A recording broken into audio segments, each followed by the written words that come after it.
the release of the book titled Supporting Indian Farms the Smart Way by Ashok Gulati, Marco Ferroni, and Wan Zhu, published by Academic Foundation. We are very grateful to Shri Arun Jaitley ji, Honorable Union Minister of Finance, Government of India, and our esteemed chief guest today for having consented to release the book. We would like to thank Mr. Sanjeev Sanyal, Principal Economic Advisor, Ministry of Finance, Government of India, for agreeing to give special remarks. And we also extend a warm welcome to our discussants, Dr. Suresh Pal and Mr. Sunil Jain. Our gratitude to all the guests and participants present here today as well. I would now like to invite Dr. Rajat Kathuria, Director and Chief Executive, ICRIER, to commence the event by giving his welcome remarks.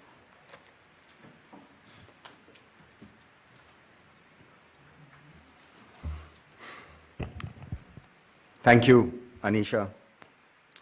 Honorable Union Minister of Finance, Shri Arun Jaitley ji, Principal Economic Advisor, Shri Sanjeev Sanyal, authors, discussants, and distinguished ladies and gentlemen.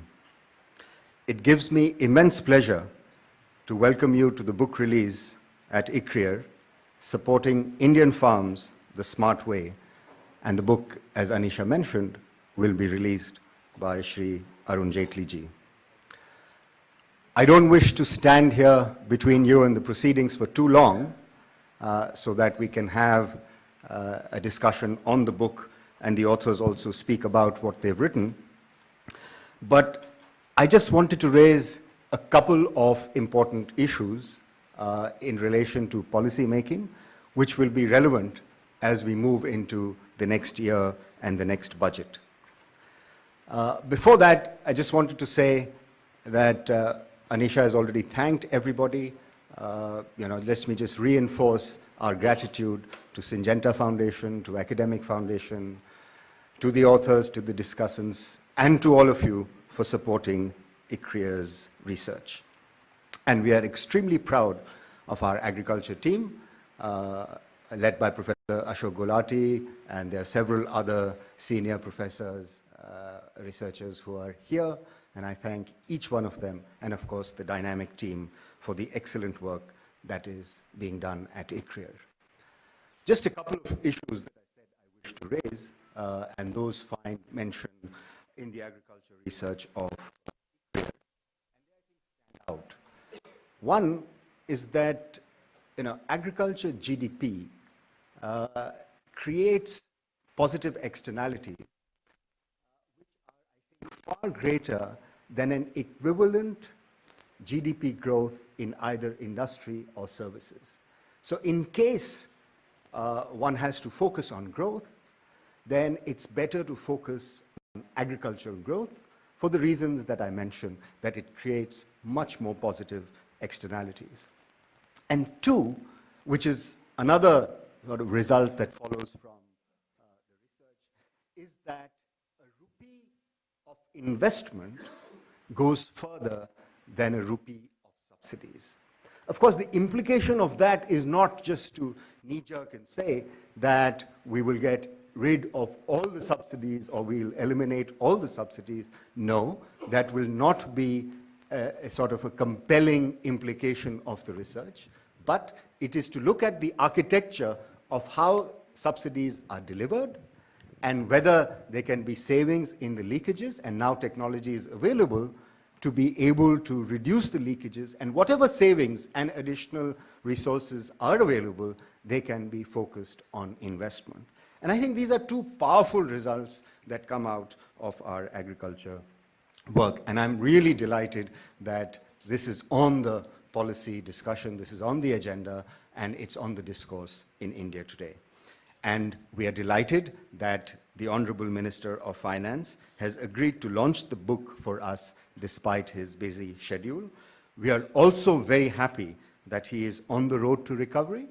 We pray for his good health, not only for his own sake, but for the sake of India's economy and India's future. Thank you once again, Minister, for being here and helping us with the release function. and a warm welcome to all of you. Thank you all very much. Thank you, Dr. Kathuria. We now start with a short presentation on the book. I request Dr. Ashok Gulati, Infosys Chair Professor for Agriculture, ICRIER, and Dr. Marco Ferroni, former Chief Executive, Syngenta Foundation for Sustainable Agriculture, to kindly start with the presentation.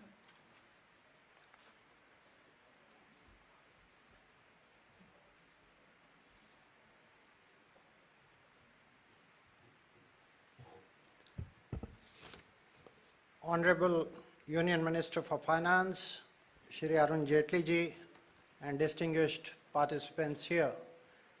It's a privilege, a pleasure, and I'm extremely grateful to the Honorable Finance Minister for having agreed to release this book. What this book is about, we will take only 10 minutes to give a flavor. The rest 450 pages and 2 years of work you will have to go through to understand the details of it. So, we start with what earlier research that we have been doing, and the net result of that research was most of the countries, large ones especially, somehow try to support their farmers, their agriculture, either for food security concerns or augmenting their income. They try to support through input subsidies or through giving higher MSPs or any other method, some also through income policy. India is no exception to that rule, but when you analyze the story between 2000 to 2016-17, it turns out that India has one foot on the accelerator where they are trying to give subsidies, but they also have experimented with high minimum export prices or export bans and private sector not allowed to hold stocks and so on and so forth, which suppresses the prices for the farmers. There could be legitimate reasons when the prices are flaring up, you want to protect the consumers and you try to suppress those prices, but then that turns out to be at the cost of farmers' income. Now, the net result of these 17 years of analysis that we did under OECD ICRIER work for 2 years was that Indian farmers have been implicitly taxed after accounting for input subsidies, but on the market price support there is a big negative, and overall for 17 years it's minus 14% of their gross farm receipts. Last 3 years was less, minus 6%. And interesting thing is, if you look at this, that India is one of the 3 countries out of 52 countries that OECD covers, which has a negative support in that sense.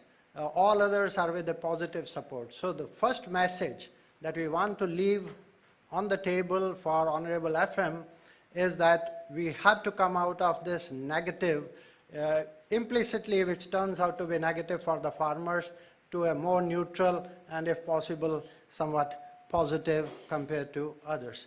Now, this is the story where the input subsidies are positive, but market price support has been negative, and the net result of that turns out to be negative. Now, this book particularly basically looks at the input side story and the public investment story, because that's where the resources are going, and where 1 million rupees spent, where it can give the biggest bang for the buck. That's the issue, and that's why I think nobody else but the Honorable Finance Minister and the Principal Economic Advisor, who are supposed to ensure that public expenditure gives the biggest mileage in terms of poverty alleviation and in terms of agriculture growth. Why agriculture growth? As Professor Kathuria said, that 1% growth in agriculture is at least 2 to 3 times more effective in reducing poverty than the same growth coming from other sectors. So that's the reason we want to look at. So it's basically a public expenditure and the marginal returns on that public expenditure in the agriculture space. So input subsidies that we can see, the total in 14-15 was about 1,70,000 crores. I'm sure by now it is 2 lakh crores of input subsidies that are going on. But you look at what has happened over a longer period of time, and that is a fascinating thing to look at, that the input subsidies, which were 2.8% in 80-81 of the agri GDP, today are at 8% of the agri GDP. So it has almost gone to 3 times. But the public investment in agriculture, which was 3.9% of agri GDP, has come down to 2.2%. So the subsidies have increased at a much, much faster pace than the public investments in agriculture. And within subsidies, I think the red one, the fertilizer subsidy, is the most prominent one, but others are also building upon that. Now, what is the result of all this? What we have is fertilizer subsidy. Very quickly I'll say there is an imbalance in the use of urea, particularly overuse of urea, so NPK is out of balance and we are not getting the full returns out of that. In canal irrigation, the gap between IPC in potential created, potential utilized is increasing. Water is not being properly used, the efficiency of water use is much lower. Power subsidies are leading to massive depletion of groundwater, especially in the Punjab region, and so on and so forth. Crop insurance, though a step in the right direction especially, but the implementation problems are there which need to be tackled. Now, if you look at what has happened, and this is interesting, that Honorable Minister, I would like to draw your attention to, during the Vajpayee time period, that NDA won, in 1998-99, capital formation in agriculture was 8.4% of agri GDP.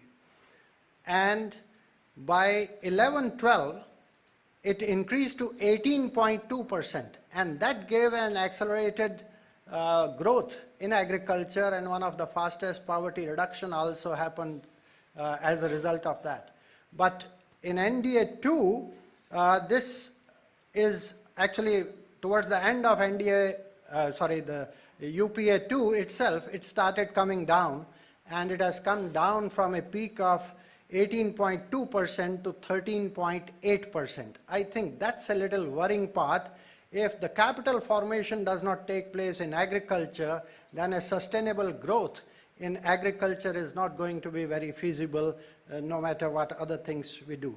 Second thing, if you look at the yellow part, which used to be 50-50 public investment in agriculture and private investment in agriculture, used to be in 1980 almost 50-50.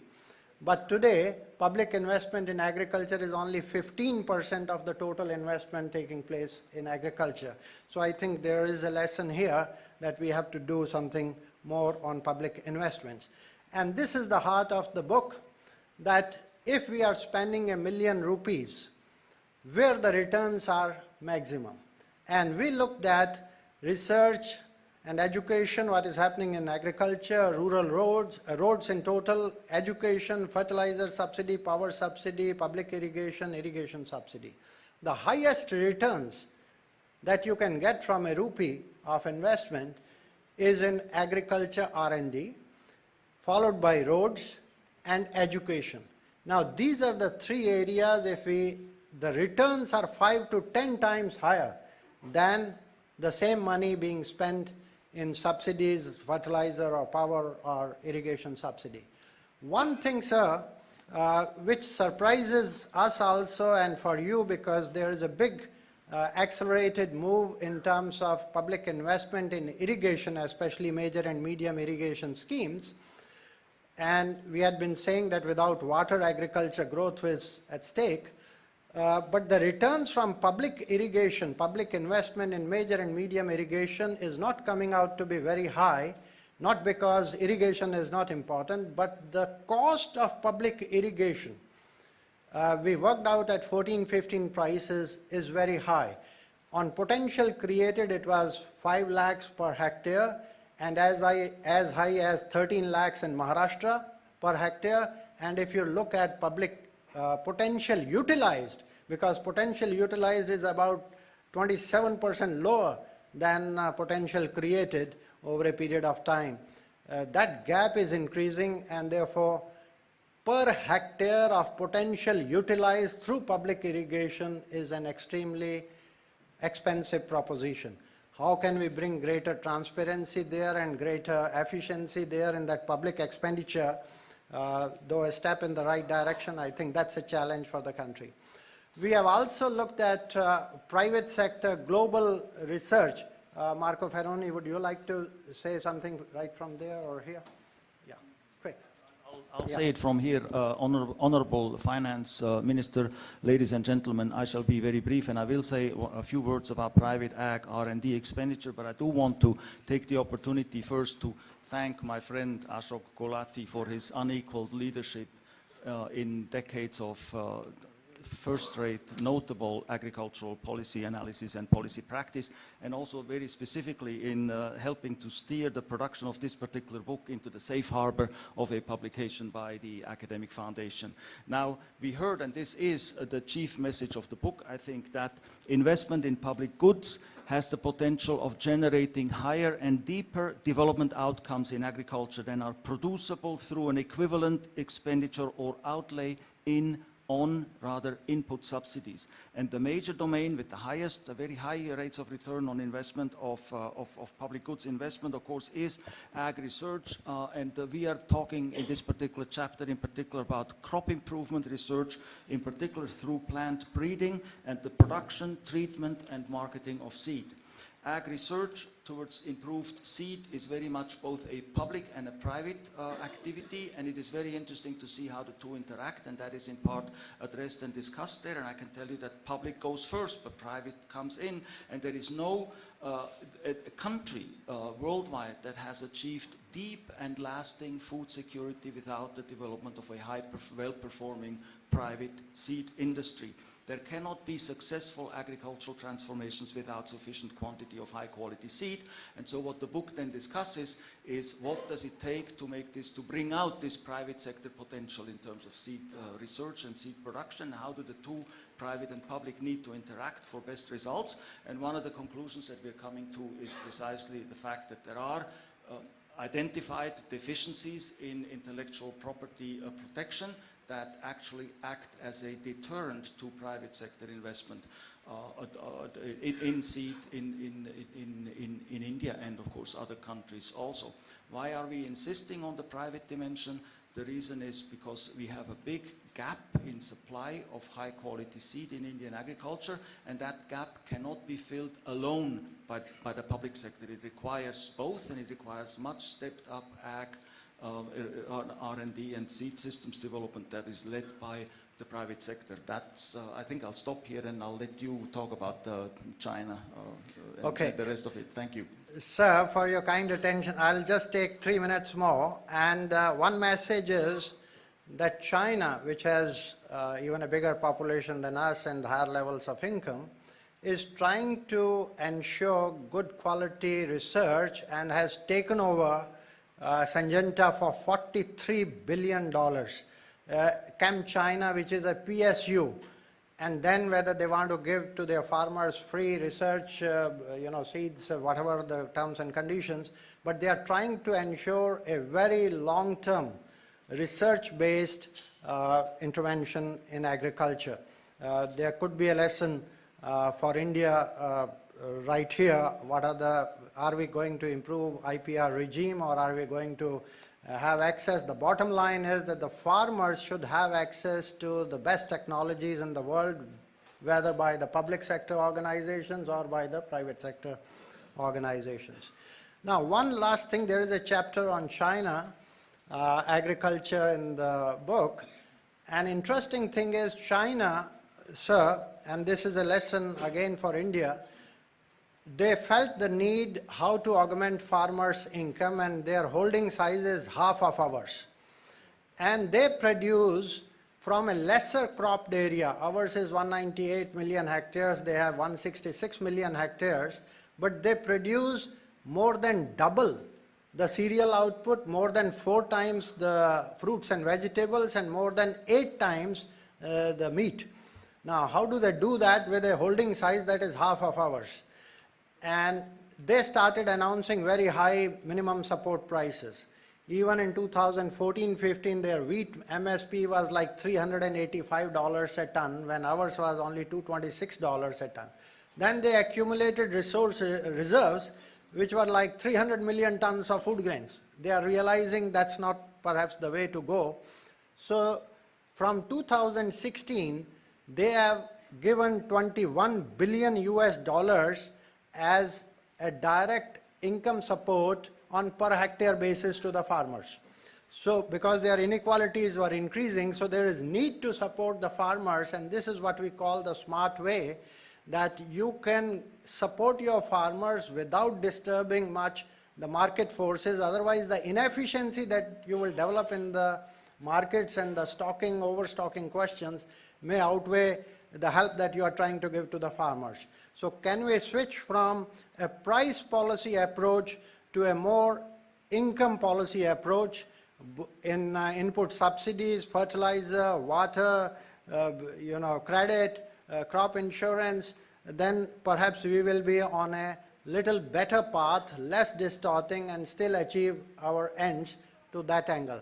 So I think country after country has gone from price support to income policy support.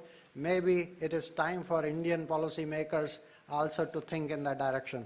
Thank you very much, sir, for your patience in listening to this, and I look forward to the release of the book and your comments, because those are the most precious pearls that we would have it. Thank you, sir.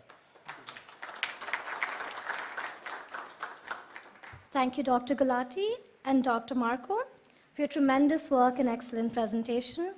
We now invite Shri Arun Jaitley ji to kindly release the book and also address the gathering.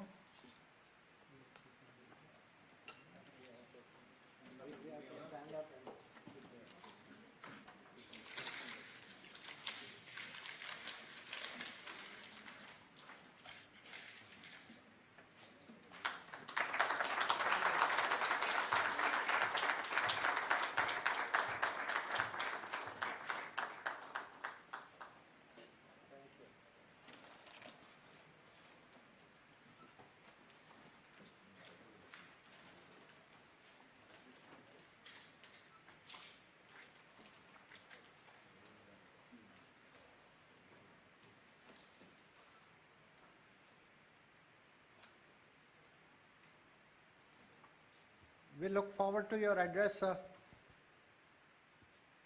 Well, thank you very much, Dr. Gulati. Dr. Ashok Gulati, Dr. Marco Ferroni, and I don't think the third co-author is here today. I don't see him on the dais. Mr. Sanjeev Sanyal, my colleague in the Finance Ministry, other distinguished persons on the dais, academics, researchers, other in the audience, ladies and gentlemen. Let me first of all thank Dr. Gulati and his colleagues for having invited me to be associated with the release of this book.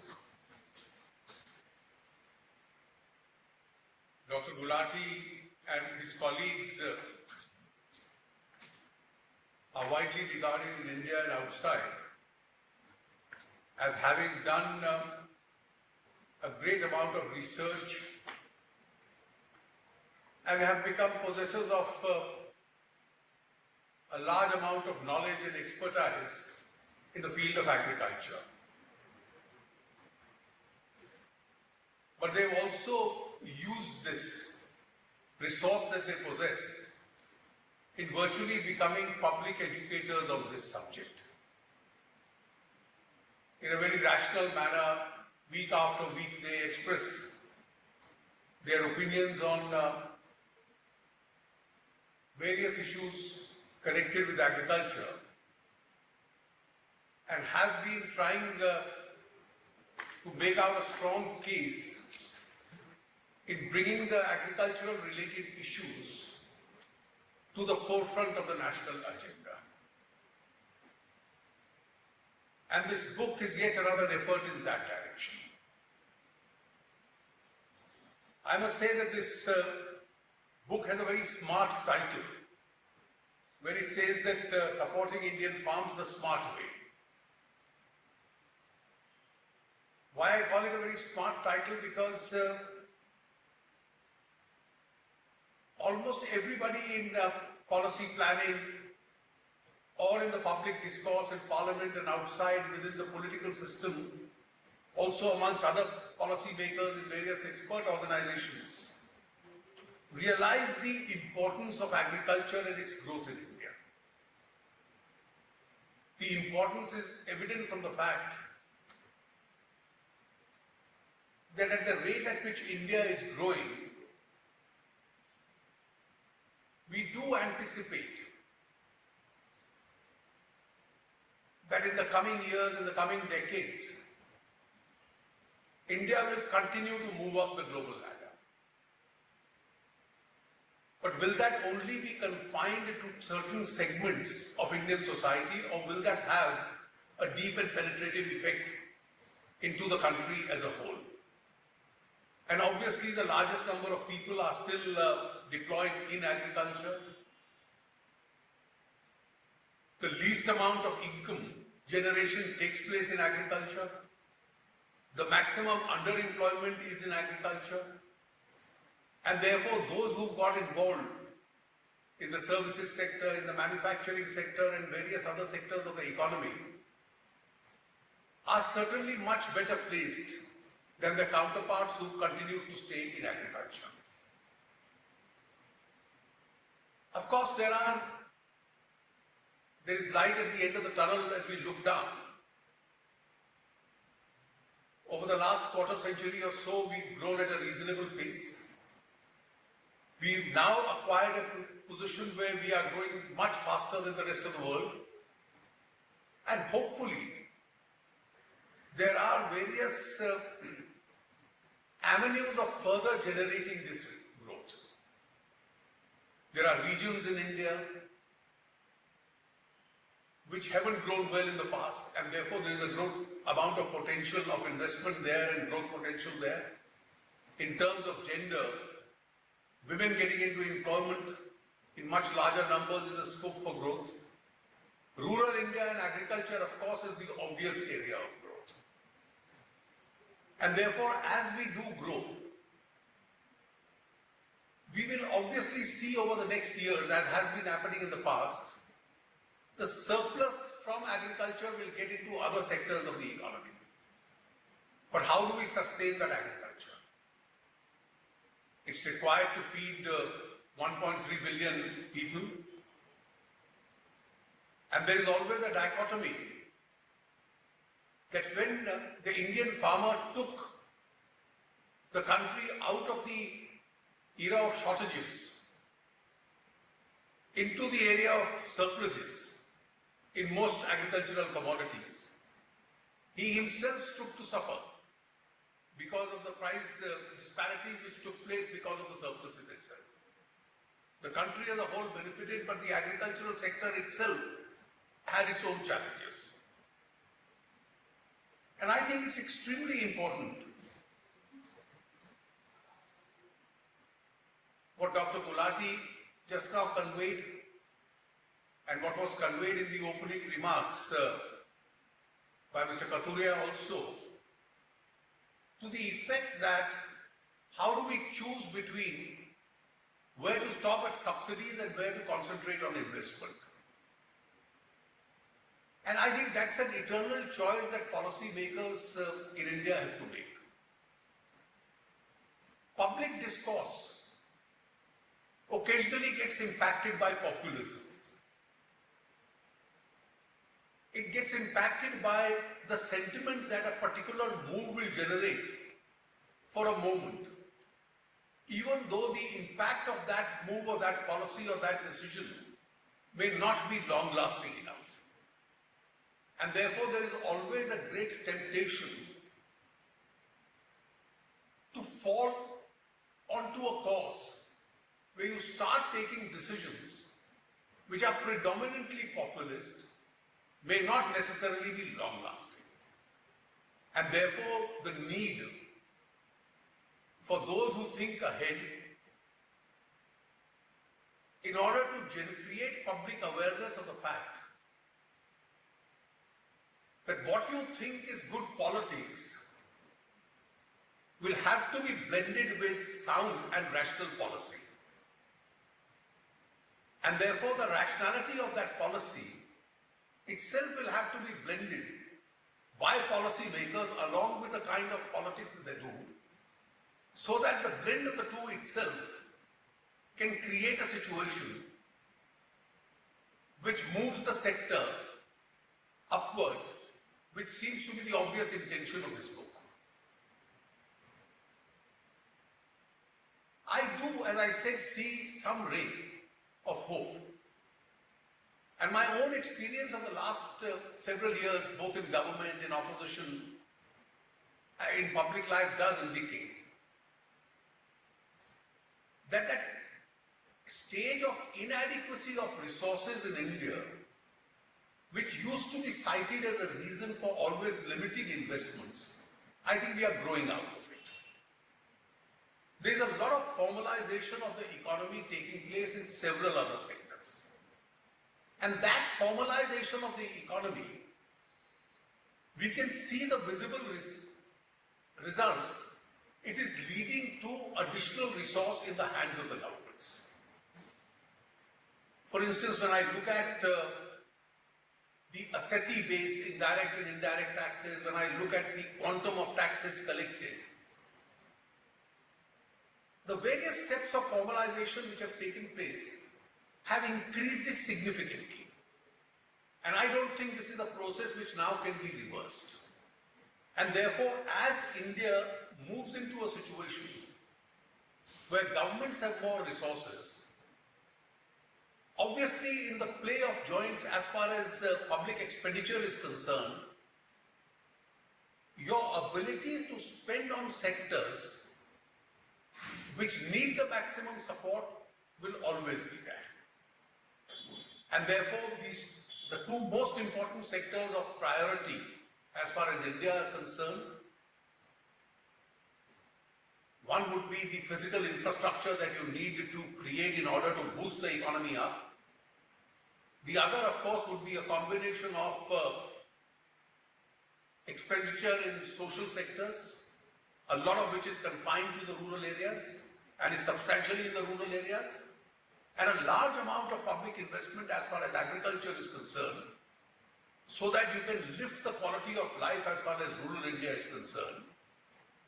And also you can lift the quality of Indian agriculture and the potential of the Indian farmer to earn from that. And as we look at the fine print of what has been happening, we see in rural infrastructure greater emphasis coming on roads. For instance, now we are able to spend on rural roads 3 times what we were able to spend just about 4 to 5 years ago. We are able to spend much more on the rural housing programs. We are able to spend much more on the rural sanitation program. The phenomenal increase in 4 years from a 39% rural sanitation to 92%, I think shows the level of aspiration of the rural areas, shows the amount of participation of the rural women in the program of this kind, and the kind of resource that governments have unleashed in areas of this kind. The fact that every village now is electrified, and your emphasis by the end of the year is to make sure that those 4 crore unelectrified houses are also electrified. And once you have the healthcare program swung into full force, of the 10 crore Indian families, a very large number are going to be in Indian rural areas. And therefore, you probably have a lot of support both in from the social sector schemes and also from the rural infrastructure scheme, which goes into the rural areas. But then, a very large part of the expenditure in agriculture has been going into the subsidies. Of course, investment has also been being made by both state governments and the central government as far as irrigation is concerned. A lot of it goes into fertilizer. Urea, I see particularly Dr. Gulati has been very strongly discouraging because of its otherwise adverse impacts. But on income supporting programs, on the MSP, on the rural crop insurances, Now, these are various expenditures which have been going. Now, various people who think ahead, and I think every live society, every exciting society in that sense must have people who think ahead and think in different directions. So some have advocated the cause of minimum support income rather than subsidies. Some have advocated the cause that gradually continue your subsidy program, but have a greater emphasis from the resources that you get onto the investment in these areas. And that's the point which seems to be, I think, made very directly, not in a subtle manner, but in a very blunt manner as far as this book is concerned. Invest in your research and development. Make sure that every farmer, and that's where your chapter, one of your 12 chapters on the Chinese experience contributes to this. I'm reasonably certain that one of the reasons, if not an excuse which governments had, and there was some legitimacy to that excuse in the past, that there was inadequacy of resources, and a large amount of government resource was spent in revenue expenditure, and therefore the amount you had to spend on capital and developmental expenditure always got squeezed, because you can't squeeze salaries, you can't squeeze defense expenditure, you can't squeeze the expenditure on repayment of loans and servicing those loans. So what you could squeeze was the capital and the developmental expenditure. I think we are slowly growing out of it. If we claim and are in reality one of the world's fastest growing economy, and hopefully, as I see, with much greater potential for growth in several areas, this trend is likely to continue for many more years. Hopefully the resource crunch to spend in these areas will not be there. And this has actually encouraged us year after year, and that I can say from my experience in the government, that every year to take some additional steps in order to make that investment into agriculture. A lot of it is also in terms of the subsidy support or the price support or the crop insurance support or the interest subvention support which goes on into agriculture. But I do quite see a point on blending the subsidy support with the investment, because to have a model which sustains indefinitely only on subsidies may not be a sustainable model. Investments will make the Indian farmer self-sufficient in the long run, that with much lesser subsidies, a self-sufficient farmer may be able to serve the cause of India's agriculture, India's farm sector, and the country as a whole much better. And that, I think, gets conveyed by the various chapters in your book. The title itself, as I said, is a very smart title. It provokes you to look at that smart way by which you can make this gradual shift. But I can tell you, India will continue to see a gradual blending of investment and subsidies. And hopefully one day, the campaign which you have launched through the rationale of this book, that the investment does prevail and therefore makes the farmer more self-sustaining, I do hope that day is not very far off. My best wishes to all of you, and I must thank you not only for this great publication, but also, as I said, writing and educating the country as a whole on a continuous basis, so that people see the rationality of the viewpoint which you are representing.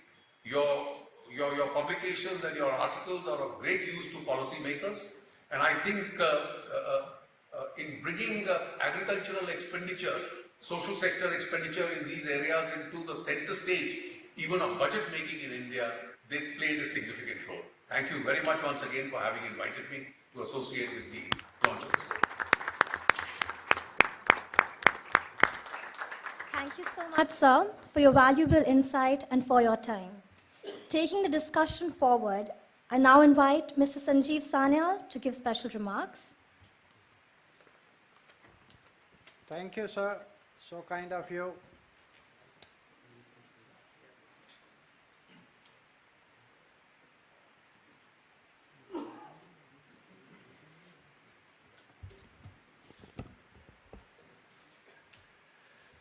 Finance Minister Arun Jaitley, I don't know if he's still online, Dr. Gulati,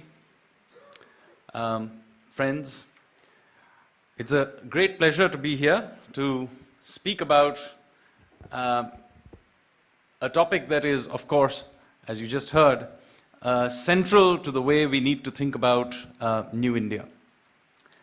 Now, of course, purely as a proportion of GDP, agriculture's share has dwindled down to somewhere in the range of 12% or thereabouts. However, it remains a very important part of our economy, not just because of food security reasons, not just because it is an input into industry and other sectors, but also because it continues to employ some 40+% of our workforce. It is, as you just heard from Dr. Gulati, it is also an important part of our poverty alleviation effort, and of course an important part of our rural economy, where still something 60+% of our population still lives. So this is a very important sector, despite its dwindling share of GDP. Now, the reason this particular book is important is because it is, in my view, a first step towards doing something that we should have done quite some time back. You see, the way we think the architecture of agriculture, the way we think of the architecture of agriculture, and the broad framework of this whole sector has been broadly intact now for 2 generations. I think the last time we really fully relooked at this sector was somewhere in the 1960s. And there the thinking was mostly oriented towards creating a way to produce more calories.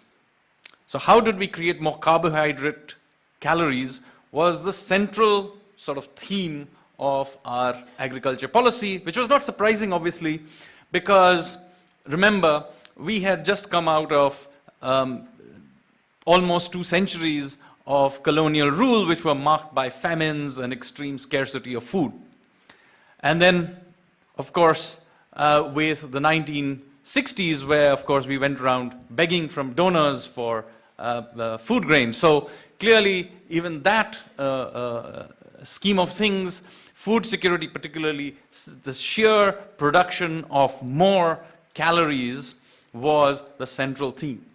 Now, the good news is we actually succeeded in producing a lot of calories. Now, we may waste a lot of it, we may not distribute it as well as we should, but in terms of sheer amount of calories produced, we actually have done a good job. The question is, what do we do now? And in this context, I want to bring out 2 issues which relate to rethinking agriculture in a fundamental way, which is brought out in this book. One is the issue of how do we make this growth of this sector more efficient given the amount of effort that we are putting into it. And reading Dr. Gulati and Dr. Ferroni and Dr. Zhao's book, one gets the impression that what we have here is a case of an old ambassador car in which we are pouring more and more fuel, pressing the accelerator ever harder and expecting it to go faster, while we also simultaneously press the brake.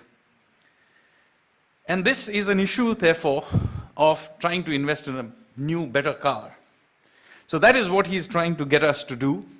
And it is absolutely critical here to look at the experience that he has sort of brought to bear from the Chinese experience, where, of course, you know, the usual story is, you know, oh, we don't have enough land, we don't have water, you know, look at the great farms of America, seems to be our old usual approach, whereas he has in fact gone and said, look, actually, look at China. They have even less land, they have even more problems with water, and they produce more. So clearly there is another way of doing this. So I think in that context, this book really brings out a new way of thinking about things. They also bring out another issue, which is the interlinkages, which of course they say that they are not entirely sure how this works yet, but the interlinkages between the agriculture sector and the broader rural economy, which is extremely complicated and is continuously changing. And they actually say so in the book, that this interlinkage is a complex issue. However, I would hope that this book is merely a first step towards a broader rethink of the whole sector. And the whole sector in two areas that I will now talk about. So rather than tell you about the book itself, which many of you hopefully will pick up and read, I'm going to talk about why this should be actually a step towards a radical rethinking of our agricultural sector for two perspectives. One is a more obvious perspective, which is talked about, which is about employment and the rural economy. What is happening in our rural sector is that increasing our rural economy is no longer purely about agriculture, but about all kinds of other activities that happen in and around the village, which are linked sometimes to agriculture, sometimes not. And frankly, we as policymakers do not fully understand this. Whether it's the creation of all kinds of infrastructure in terms of roads, the provision of electricity in all kinds of remote areas, the advent of mobile phones, how this is interacting with the traditional agriculture sector is not fully understood. We do understand bits and pieces. There is, of course, that old article about how the fishing market in Kerala changed radically because of the advent of mobile phones and so on. So there's some anecdotal type research. But understanding the real insides of how this is changing, and by the way, it's not a one-time change, it's a continuous change because we're introducing all kinds of new things into this world. I think, therefore, a better understanding of the wider rural economy would be very, very useful. There is also the issue about, not just about employment and how this economy emerges, but also about how we think about the sheer quantity that we produce. And here, let me go back to the issue of producing more and more calories as being central theme of our agricultural policy as it stands today. You see, our population now is growing at 1% or less. And this is slowing continuously. In fact, our birth rates are now close to replacement rates. People do not realize this. And that population growth in India is now increasingly because we are living longer and not because we are producing more and more children. Now this means that you have now a sector which, if it is all about growing calories, has a problem.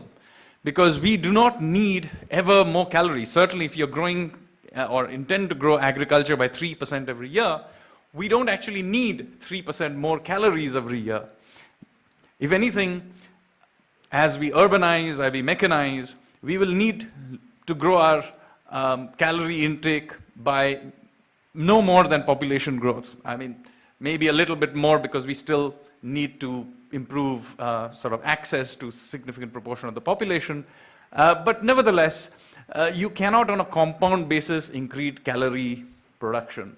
And so we need to begin to think about what do we do with this sector where its primary product, which is calories, cannot be, does not have that kind of sustained demand. And so in this context, we need to begin to think of what we do with this excess thing we produce. So I would urge Dr. Gulati and his colleagues to begin also a radical rethink about what we need to produce. There's obviously maybe produce more proteins, and I think there's some research on that. Do we need to produce more cash crops? Should we return some of our agricultural land to forest? Is there a case for easing up on trade restrictions? Should we encourage exports? If we are going into exports, is it tantamount to exporting water? So these are kind of the bigger picture issues that I would urge the sort of next generation of agricultural economists to think about. And finally, I'm going to talk about risk and variability in the context of climate change. Now, most of the discussion on climate change is usually hijacked by the issue of mitigation. And of course, this is an important issue, so I'm not demeaning it in any way. But the fact is, we need to think about adaptation very seriously. This is important because even if there was no human intervention and impact on climate, climates do vary very often and very widely, and this is particularly true of India. Even in the best of situations, we will have high variation in climate, not just in weather, in climate. And this has happened throughout our history many times with cataclysmic effects. And so, this is something we need to take seriously. Sadly, even those who spend their time thinking about climate adaptation, unfortunately tend to think about this whole issue in a very linear fashion, as if they actually know what is going to happen when we tip over, if and when we do. Anybody, however, who is used to complexity theory and complex models of climate systems will know, actually we have very little idea. Once you tip this system over, we could get more rain, we could get less rain, we may get high variation, some years we'll get too much rain, some years less. Some parts of the country will begin to get a lot more rain, some part may get less. So the complexity of this is so unknown that our resilience, not growth, but resilience of our agriculture becomes a very important factor. So in this context, again, we need to begin to think about the research and the infrastructure that we need to build has to be somewhat different from the infrastructure and research which we need to build up for simply increasing production. Again, let me take back, since I have, as some of you know, a side business as a pop historian, let me also remind you that the very first civilization India created, which is known as the Harappan or the Indus-Saraswati civilization, ended because of climate change. Cataclysmic climate change around about 2000 BC ended pretty much all the early Bronze Age civilizations, Sumeria in Egypt, and also our own first urban civilization we created. But what is interesting is that recent archaeology is telling us something very interesting about what Indians did at that time in response to climate change. So of course they abandoned their cities, which were, of course, could not any longer be sustained by this somewhat drier climate that they now had. But not everybody migrated off to the Gangetic Plains or westward or wherever else they went.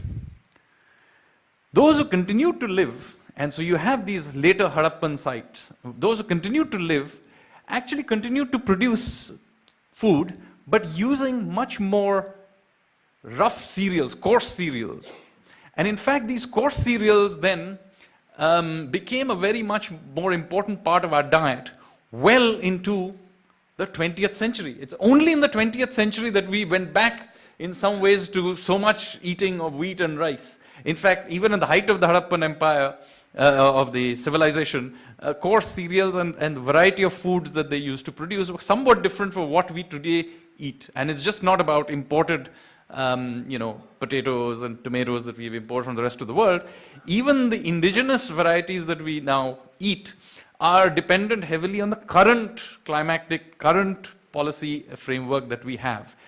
But in this context, we need to think about diversity, of genetic diversity, and this is very, very important because genetic diversity, particularly diversity of indigenous varieties which have perhaps been honed through many cycles of these climate change and policy changes, these varieties have a lot to be said.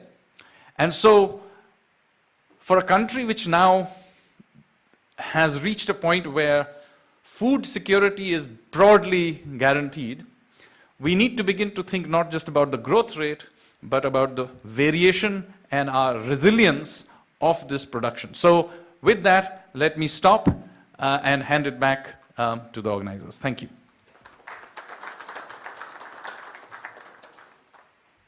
Thank you, Mr. Sanjeev Sanyal.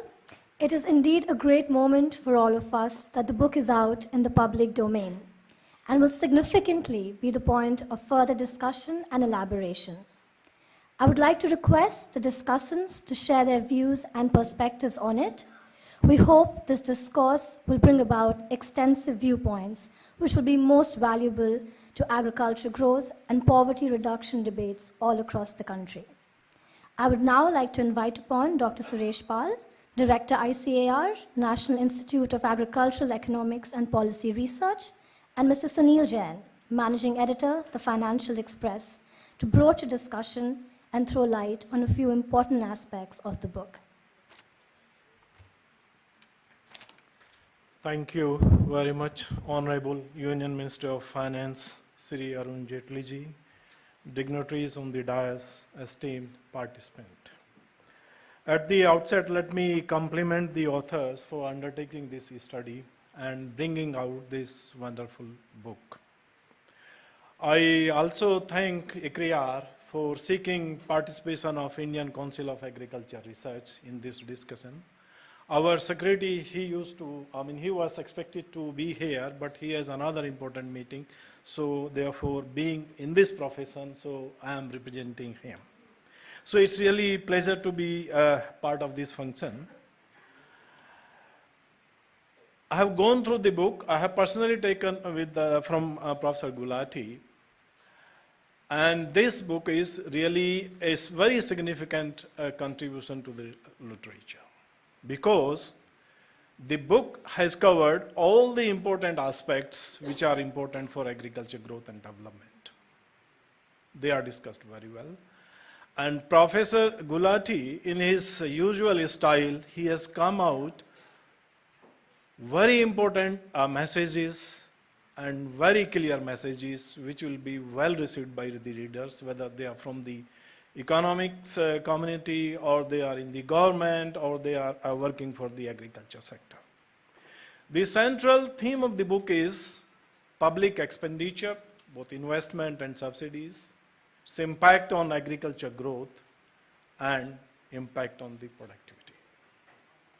And the message is very strong and message is very clear, that if we have more investment in agriculture, so that is accelerating the agriculture growth, and it has very significant impact on poverty alleviation.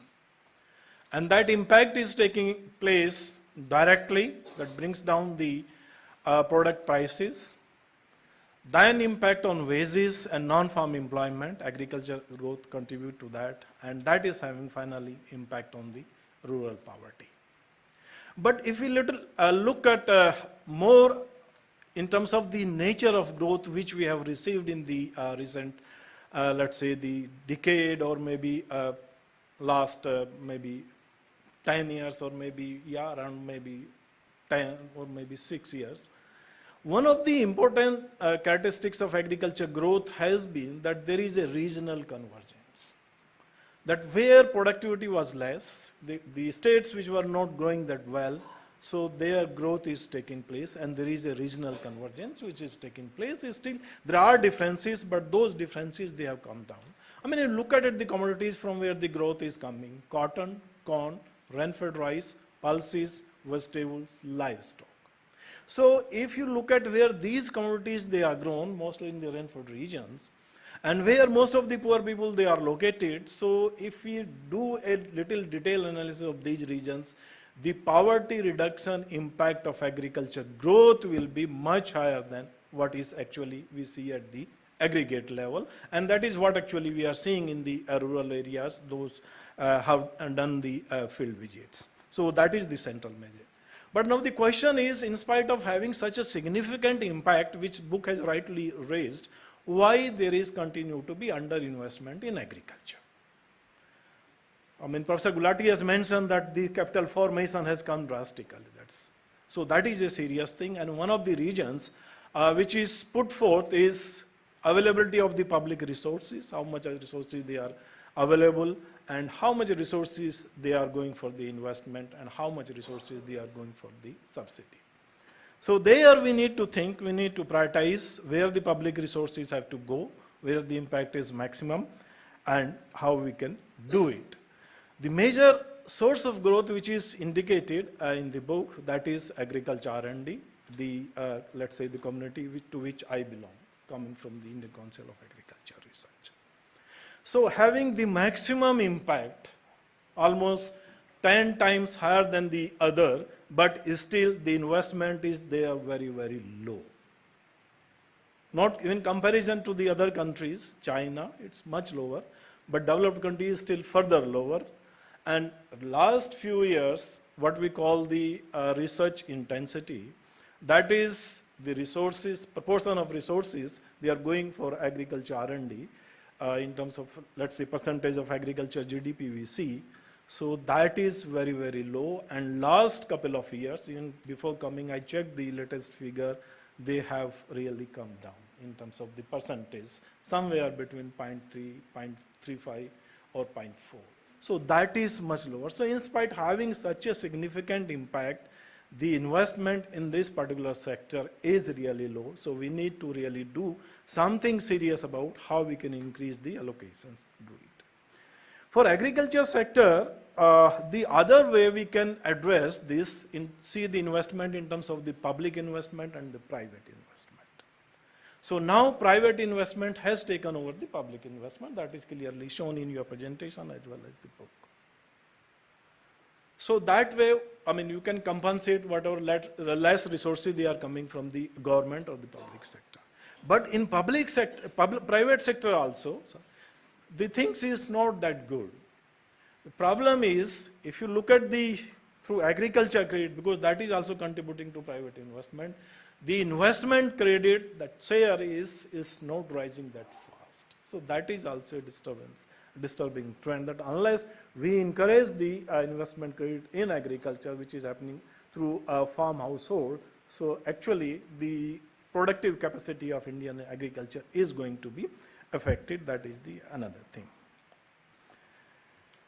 Another way of doing it, positive things I will say, which we have also tried to do it, on terms of the investment is that we try to look at the, both for research as well as other investment, the favorable regions and the unfavorable regions. So there we have not ignored, as done by many countries including China, that we have not ignored our, let's say, less favorable regions, rain-fed regions. So there the intensity of investment is as high as we have for the other favorable region. So that is the positive things, and we are seeing the result of that, that the growth in these marginal, we call the rain-fed regions, it is coming very well.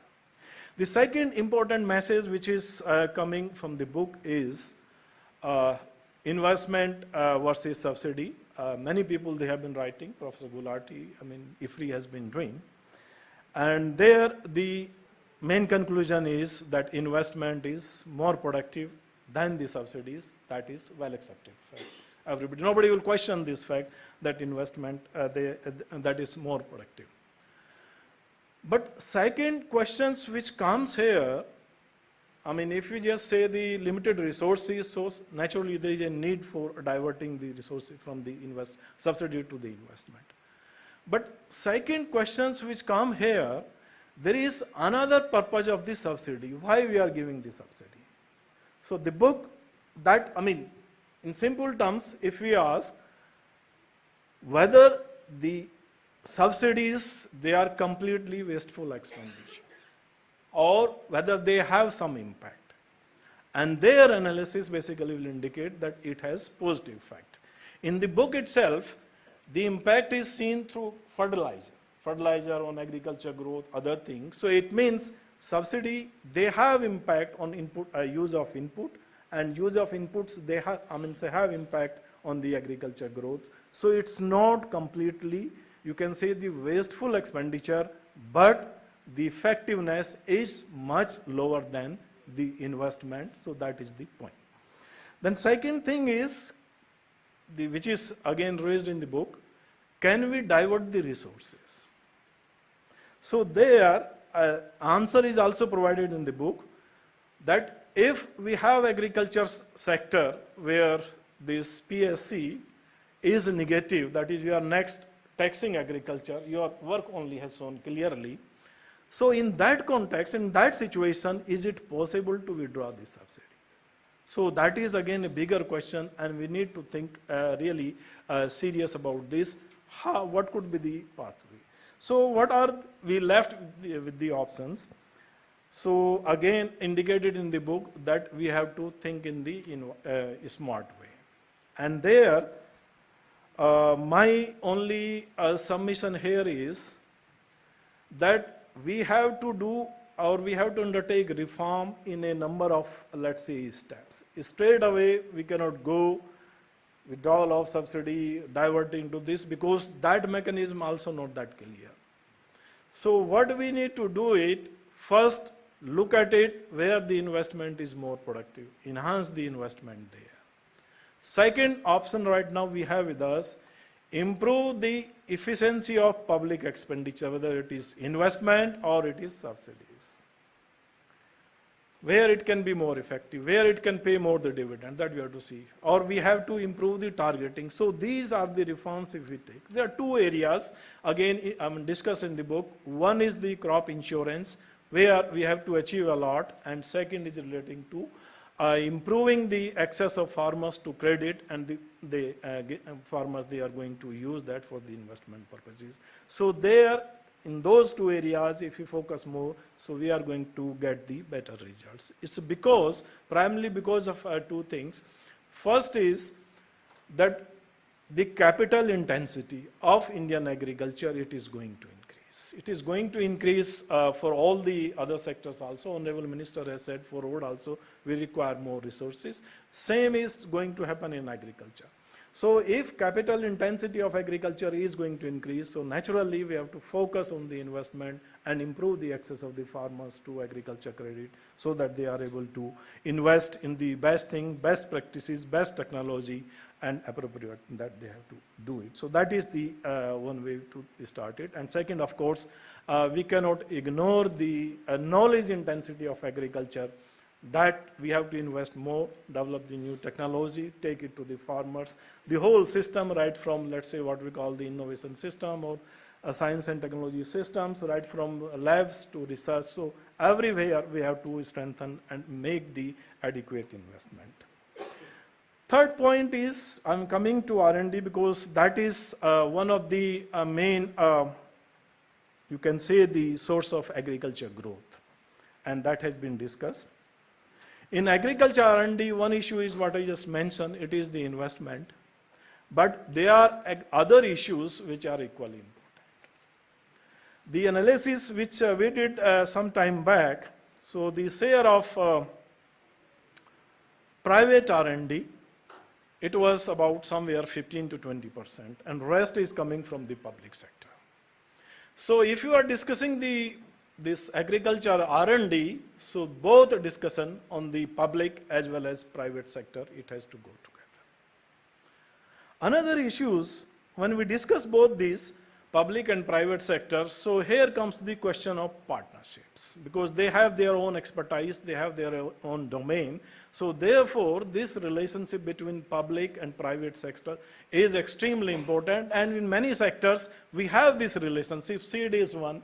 It is mentioned that we have a very diversified seed industry, and there it is both public sector, plant breeding, and the multiplication and distribution of the seed, private sector, seed companies, all say multinationals, nationals, they are there.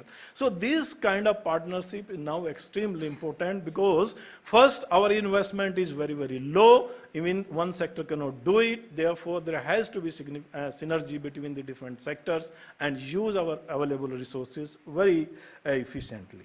Second important thing is intellectual property rights. I think we have aligned our intellectual property regime with the international, both in terms of protection of plant varieties and the patents. And this is one area, it's right time to look at it. We did some analysis when it was taking place, but it's right time to look at it, how this, you can say, the strengthening of intellectual property rights have contributed to attaining the desired results in terms of attracting the investment, or in terms of changing the priorities, or in terms of improving the access of the farmers to the improved technology. So that we need to discuss both in terms of the plant breeding industry, both in terms of the other industries, because a lot of activities they are happening, particularly in the, let's say, the registering the patents. So we need to really look at it, what is going to be the impact of this on the structure of the input market and the price.